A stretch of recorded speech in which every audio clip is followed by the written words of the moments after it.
today I want to show you how to make these lovely chunky crochet eggs. They go in a chunky woven Easter basket, which I've also got a pattern for, and they look super cute. They're great as Easter decorations or as little gifts, or you can pop one in and then they can add chocolates to the basket as well, or something else that you like. Anyway, they're a super easy, quick project to make. They use chunky yarn. Actually, they use super chunky yarn, which is super bulky weight. I use paint box yarn, simply super chunky. That's a bit of a mouthful. It's 100% acrylic. 100-gram ball gives you 60 meters or 66 yards, and obviously you can get quite a few out of one ball.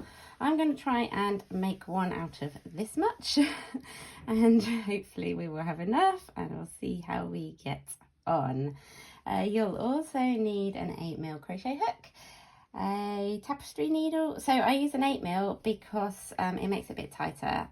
Normally you'd use like a 10mm for super bulky yarn, so just go down a couple of hook sizes. You can actually use any yarn you like for this project. Obviously it will change the size of your egg, but as it's an egg it doesn't actually matter. These come out at about 3 inches by 2 inches, which is 7.5 centimeters by 5, using the super bulky yarn, I can't say it, and the 8mm hook. So yeah, have a look in your stash and choose a yarn that you would like to use. You'll also need a tapestry needle for working in your ends, some scissors, stitch markers maybe, and some toy stuffing. Now I'm actually going to use some leftover yarn ends for stuffing my eggs, so I'll show you what that looks like when we get to it. So I think that is it. This pattern's in US crochet terms. If you prefer UK, you can just convert. So a single crochet is a UK double crochet, and that is really all we need for this pattern. So let's get started, shall we? We're going to start with a magic ring, or adjustable ring, whatever you like to call it. So I'll show you how I do that now. So I wrap the yarn around to make a loop, then I insert my hook in, grab the loop and pull it through, okay? And just kind of hold all that while I just adjust my hand so that my yarn's got tension, and then we can just chain one to secure the ring. And then we're going to do 5 single crochets into the ring, okay? So if you've not worked into a ring before, insert your hook into the ring, grab your yarn and bring it back through, then you yarn over and pull through. So that's 2. So you make sure you crochet over that end of the ring as well. So you go over both the ring and the end as you're crocheting. Okay, so that is 5. Then I'm going to pull the end to tighten my ring up. And we're going to be working in continuous spirals here. So it's now a good idea to put a stitch marker into your first stitch. Well, once we've done the first stitch of the next round, then put the stitch marker in, otherwise you'll have to take it out again straight away.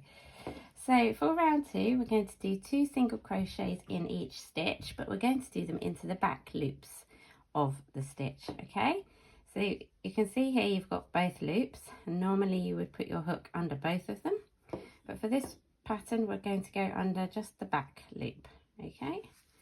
And then yarn over, and then yarn over and pull through 2. So it's just a normal single crochet, but we're just going through that back loop.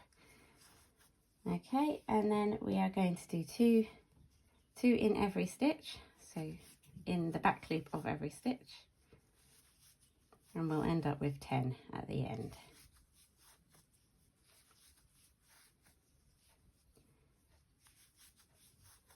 This is a really quick pattern, so it shouldn't take you long at all. So there we go, we have got 10 stitches now, and you can see, well, it looks like a circle at the moment. So in the next round we're going to increase again, and we're going to go up to 15 stitches. We are going to do that by still working in the back loops of every stitch. And obviously if you're using stitch markers, you'll have a stitch marker in this stitch, so take that out and then put it into the first stitch that we make now. So we're going to do a single crochet in this first stitch, then we're going to do 2 single crochets in the next stitch, still in the back loops, everything's in the back loops, and then a single crochet in the next one and 2 in the next one, and we're going to continue that all the way around until you end up with 15 stitches.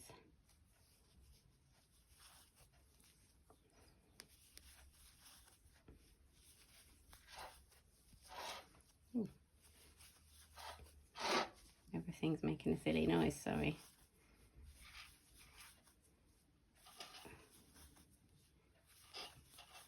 Right, that is 15, and you can see it's kind of spiraling up. Just to move everything around so that it stops making a silly noise. That was just my scissors being pulled by the yarn. Right, so we've got 15 now, so just double check you've got 15 all the way around, and then we'll move on to round 4. Round 4 is a simple round. We just do a single crochet in the back loop of each stitch all the way around, so you'll still have 15 when you finish this round.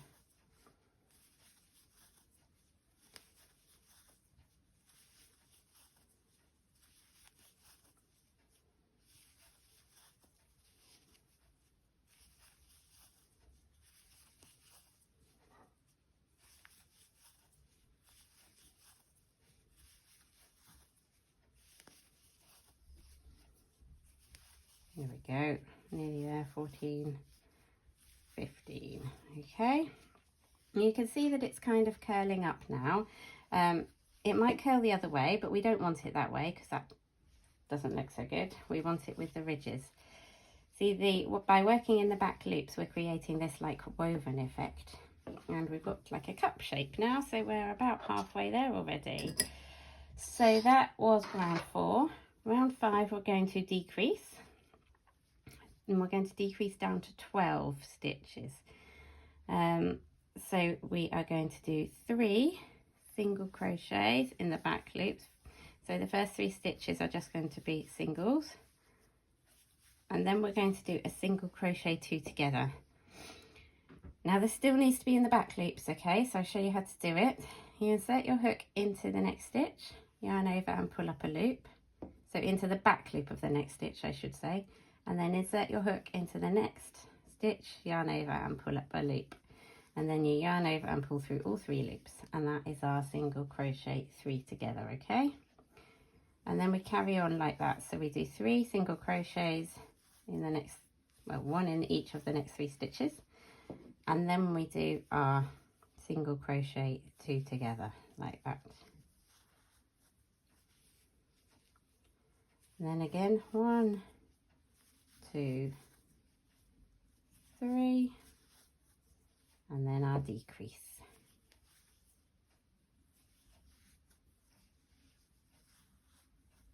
And that will give us 12 stitches. Now this might be a good chance now, a good point to weave in this end from your magic circle, because if we don't do that now, we are going to not be able to reach it very easily. So I'm just going to thread my needle. I've got quite a thick one because it's super chunky yarn. We're going to just thread it through. You don't need to do very much to it.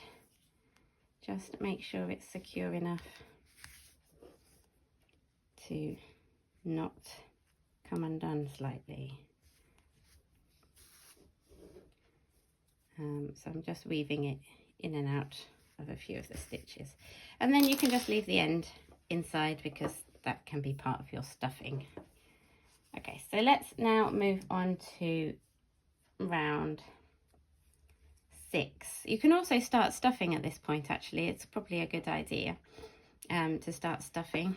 I'm actually going to wait till the next round, but if you're using toy stuffing, definitely start at this point, and I'll show you my stuffing in a minute when we've done round 6. So for this one, we're going to decrease again down to 9 stitches.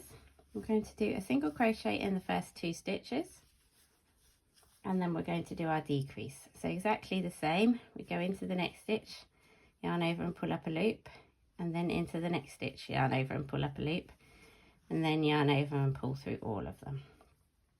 And we just carry on that around 2 single crochets and then a decrease, and you'll have 9 stitches left at the end of this round.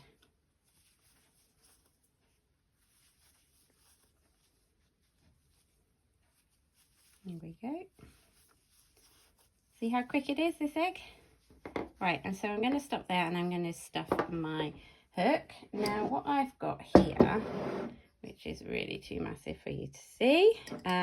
So this is my jar of odds and ends, and I'm just going to use these to stuff my egg with. Now for this, because it's quite a chunky woven one, it's better to use bigger yarns, but I did use smaller yarns and they haven't poked through, so with some of my others. So I'm just going to use these chunky t-shirt yarns that I've got here to stuff this egg with. I mean, obviously use toy stuffing if you prefer, but it's a really good use of odds and ends. Okay, so that's about it for now. I might add a little bit more once I've done the next round, but that'll do for the moment. So for round 7, which is actually our final round, we are going to decrease again down to 6 stitches. So it's exactly the same, working in the back loops. We do a single crochet in the first stitch, and then we do a single crochet 2 together over the next 2 stitches. It's a bit more difficult now there's stuffing in there. Whoops. Which is why I like to leave it as late as possible, but you can find that it's a bit fiddly then at that point.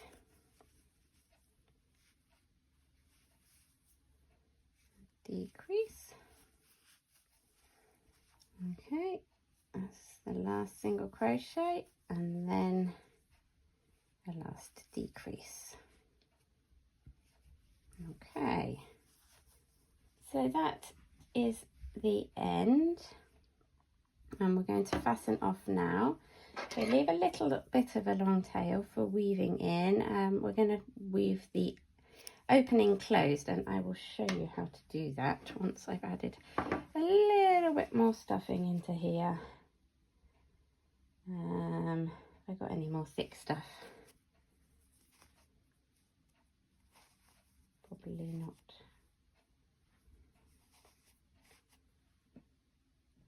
Really doesn't matter what you use.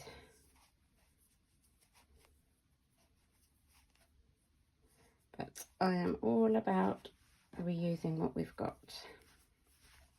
You don't need it massively taut. It can be quite squidgy. Give it a bit of a squidge around to get it to shape, and then you can thread. What have I done here? Need to thread that through to fasten off, and then I'm going to thread my needle.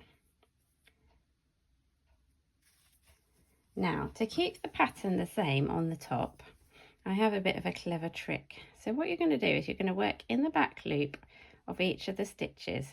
You're going to insert your needle from the outside towards the inside of the needle and pull it through. And then we're going to keep doing that in every back loop. Okay, so you're going round and round each one. Make sure your stuffing's not poking out the top.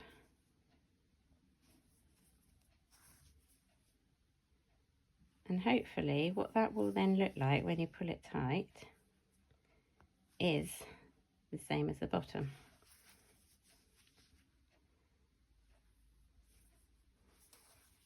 So go back into the first one again, and then pull it tight, and it should pull it in. Might be easy to pull it tight as you're going along. But there we go. That is it. You can go around a few times if you prefer to make it look a bit thicker. But once you are done, then you just need to thread your needle through a few stitches. I'm just going under those ones that I've just created. whoops, and then if you thread your tail down into the middle and out the bottom somewhere,